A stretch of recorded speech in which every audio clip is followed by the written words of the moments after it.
صدری ويسر لي أمري واحلل عقدة من لساني يفقهوا قولي سبحانك لا علم لنا إلا ما علمتنا إنك أنت العليم الحكيم ربنا آتنا من لدنك رحمة وهيئ لنا من أمرنا رشدا لا حول ولا قوة إلا بالله اللهم صل على محمد وعلى آل محمد كما صليت على إبراهيم وعلى آل إبراهيم إنك حميد مجيد اللهم بارك على محمد وعلى آل محمد كما باركت على إبراهيم وعلى آل إبراهيم إنك حميد مجيد. دیکھیے اس سے پہلے آپ کے سامنے جو باتیں آئی تھیں کہ وَأَخَذْتُمْ عَلَى ذَلِكُمْ مِصْرِي، یعنی یہاں سے شروع ہوا تھا وَإِذَا أَخَذَ اللَّهُ مِيثَاقَ النَّبِيِّينَ لَمَا آتَيْتُكُم مِّن كِتَابٍ وَحِكْمَةٍ. یہ بات آئی تھی کہ اللہ تعالیٰ نے تمام نبیوں سے عہد لیا تھا کہ تمہارے درمیان کوئی نبی آئے گا تو تم اس پر ایمان لاؤ گے.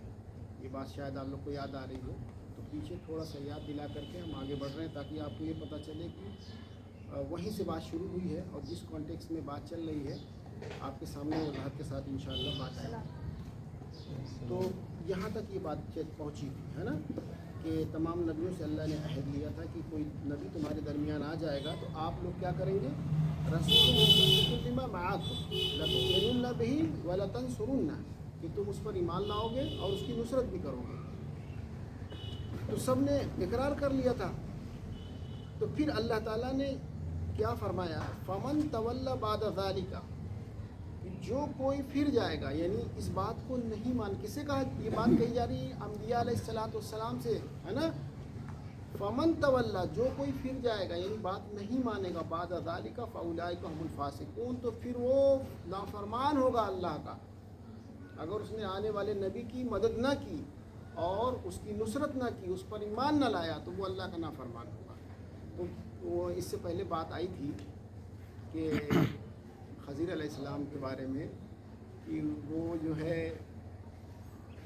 نبی صلی اللہ علیہ وسلم پر کب ایمان لائے، کب ان کی مدد کی، اگر وہ آلریڈی پہلے سے موجود تھے. سمجھ رہے ہیں؟ کہ قرآن یہ کہہ رہا ہے کہ جب تمہارے درمیان کوئی نبی آ جائے تو تم اس نبی کی تصدیق کرو گے، اس پر ایمان لاؤ گے، اور وَلَتَنْصُرُنَّ، اس کی مدد بھی کرو گے، یعنی ساتھ میں جہاد بھی کرو گے ساتھ ساتھ چل کر کے. تو ہمیں حدیث میں اور قرآن میں کہیں نہیں ملتا ہے کہ خضر علیہ السلام نے نبی صلی اللہ علیہ وسلم کا کسی محاذ پر ساتھ دیا. کہیں کوئی ضعیف روایت بھی نہیں ملتی ہے، نہ قرآن میں کہیں ملتا ہے. تو اس زاویے سے اگر ہم دیکھتے ہیں تو نعوذ باللہ من ذالک، پھر تو وہ نافرمان ہو گئے. اس سے یہ پتہ چلا کہ یہ لاجک جو لوگوں نے پیش کیا ہے کہ وہ آج بھی زندہ ہیں اور پہلے بھی تھے، تو ان کی لاجک سے یہ تو مجرم بنا رہے ہیں. جو لوگ یعنی یہ عقیدہ رکھتے ہیں کہ خضر علیہ السلام آج بھی زندہ ہیں، وہ تو قرآن کی روح سے انہیں مجرم بنا رہے ہیں.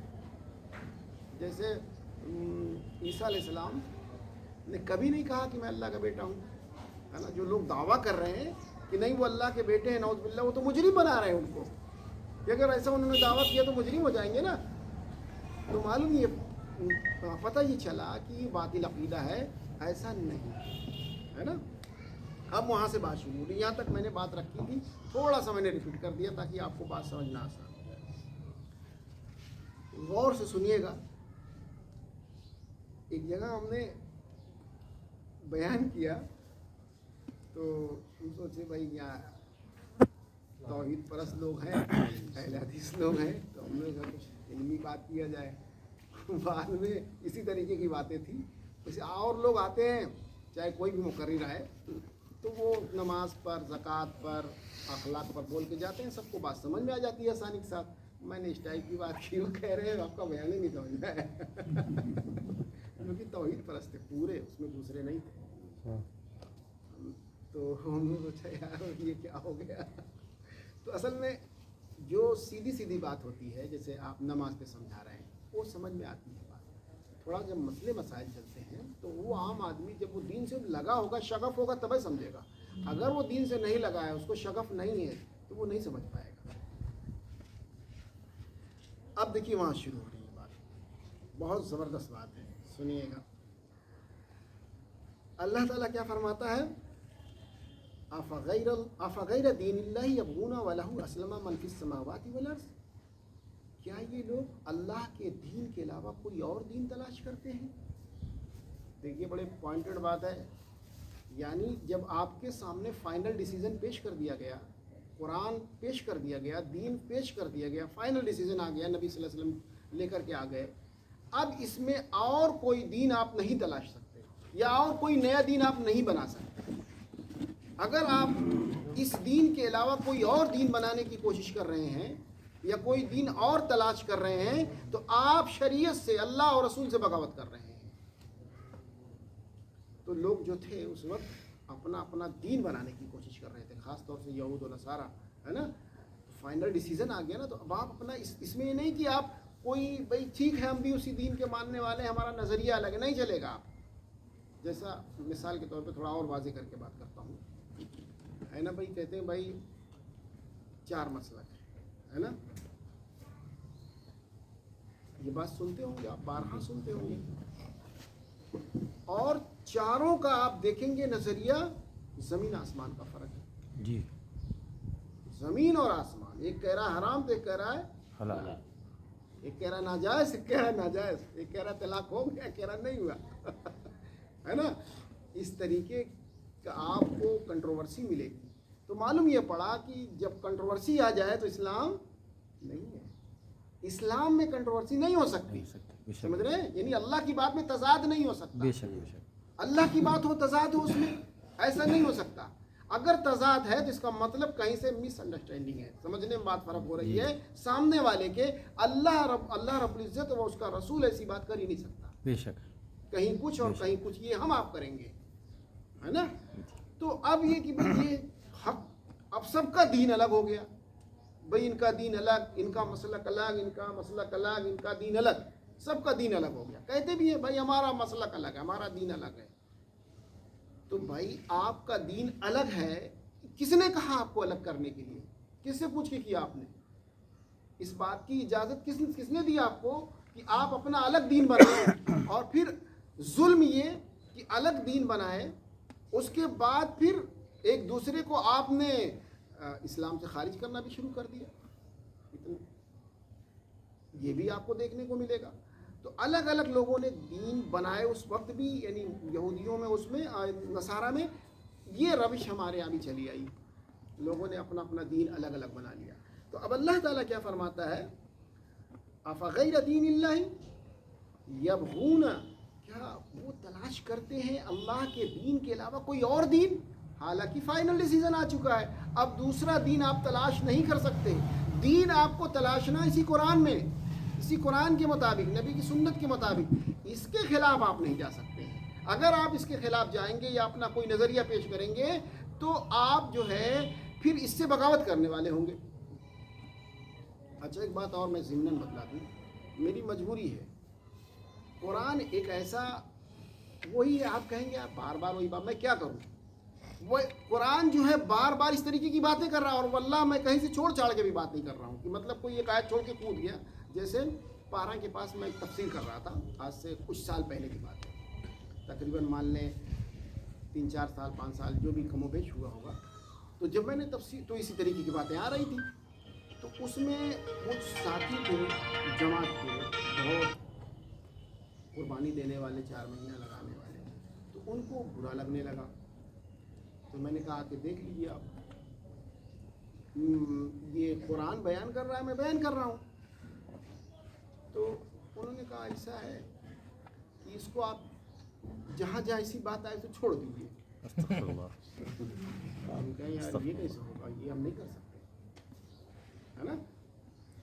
تو حالانکہ تب میں واضح طور پہ اس طرف نہیں آیا تھا، کیوں بتا رہا ہوں احمد بھائی. اچھا اس درس میں احمد بھائی شامل تھے، احمد یعقوب صاحب، جو تفسیر کر رہا تھا.